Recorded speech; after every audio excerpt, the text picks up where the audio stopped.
Hello friends, Saudi to India part 1 video upload பண்ணியிருக்கேன். பார்க்காதவங்க மறக்காமல் செக் பண்ணி பாருங்கள். இது பார்ட் 2 வீடியோ. என் ஹஸ்பண்ட் 35+7 kgயில் வெயிட் கொண்டு போகிற மாதிரி தான் டிக்கெட் புக் பண்ணியிருந்தாங்க. நாங்கள் பேக் பண்ணி முடிச்சுட்டு வெயிட் செக் பண்ணி பார்க்கும்போது 31+7 kg வந்துச்சு.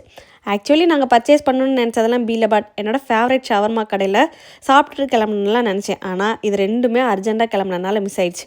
ஆக்சுவலி எனக்கு டிக்கெட் புக் பண்ணியிருந்தது Dammam to Bangalore, Bangalore to Trichy. இந்த வார் ரீசனால் அந்த ஃப்ளைட் கேன்சல் ஆயிடுச்சு. ஸோ வேறு ஆப்ஷனே இல்லாமல் Riyadh to Bangalore, Bangalore to Trichy போகிற மாதிரி ஆயிடுச்சு. என்னோட பதட்டத்துக்கு காரணமே அந்த வெயிட்டிங் டைம் தான். நான் புக் பண்ணது வந்து 4 hours, ஆனால் அந்த ரீஷெடியூல்னால எனக்கு 15 hours வெயிட்டிங் பீரியட் ஆயிடுச்சு. லான்ச் யூஸ் பண்ணலான்னு பார்த்தா அந்த போர்டிங் டைமுக்கு 4 hours முன்னாடி தான் ஓப்பன் ஆகும்னு சொல்லிட்டாங்க. வேறு வழியே இல்லாமல் கன்னத்தில் கையை வச்சு உட்காந்துட்டேன். பெங்களூர் ஏர்போர்ட்டை எக்ஸ்ப்ளோர் பண்ணி செப்பரேட்டாக வீடியோ போடலான்லாம் நினச்சேன். But travel tired and headache, வீடு போய் சேர்ந்தா போதுன்ற மனநிலைமைக்கு என்னோடய உடல் நல்லா தள்ளிடுச்சு.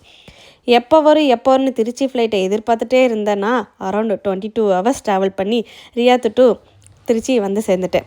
சொல்ல மறந்துட்டேன், நான் வந்த ஃப்ளைட் ஏர் இந்தியா எக்ஸ்பிரஸ். என்னோடய சேனல் பிடிச்சிருந்தா மறக்காமல் சப்ஸ்கிரைப் பண்ணிக்காங்க. இது மாதிரி யூஸ்ஃபுல்லான வீடியோ நம்ம சேனலில் வந்துகிட்டே இருக்குது. பாய், தேங்க்ஸ் ஃபார் வாட்சிங்.